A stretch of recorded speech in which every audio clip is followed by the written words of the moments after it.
মধ্যপ্রাচ্যের আকাশে কেবল বারুদের গন্ধ আর যুদ্ধের ঘনঘটা। শান্ত আলোচনার টেবিল ছাপিয়ে সেখানে যেন বড় হয়ে উঠেছে কামানের গর্জন। একদিকে শুরু হয়েছে কূটনৈতিক দর কষাকষি, অন্যদিকে আকাশছোঁয়া ক্ষেপণাস্ত্রের লড়াই। যখন মনে হয়েছিল শান্তি ফিরে আসবে, ঠিক তখনই তেহরানের বুক চিরে শুরু হয়েছিল যুক্তরাষ্ট্র ও ইসরায়েলের বিধ্বংসী সামরিক অভিযান। এই হামলাকে কেন্দ্র করেই বর্তমানে বিশ্ব রাজনীতিতে শুরু হয়েছে এক নতুন সমীকরণ।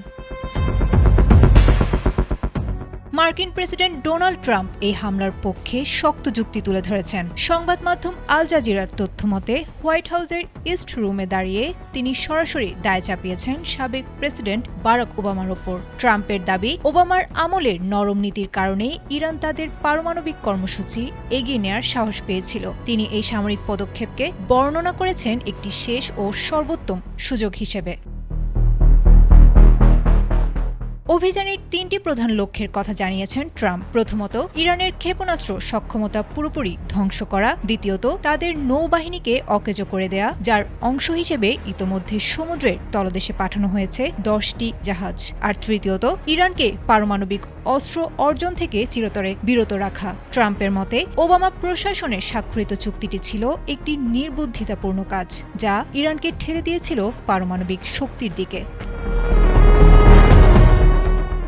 তবে মুদ্রার উল্টো পিঠ দেখিয়েছে মধ্যস্থতাকারী দেশ ওমান। তাদের দাবি অনুযায়ী হামলার ঠিক আগ মুহূর্তে তেহরান ও ওয়াশিংটন একটি বড় চুক্তির একদম কাছাকাছি পৌঁছেছিল।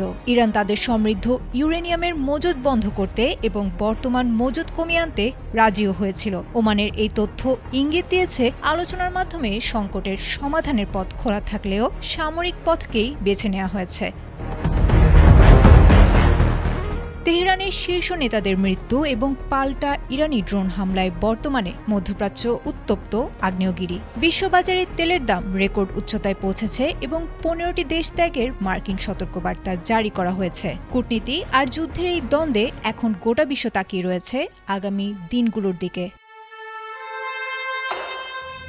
আয়েশা আক্তার, এটিএন বাংলা।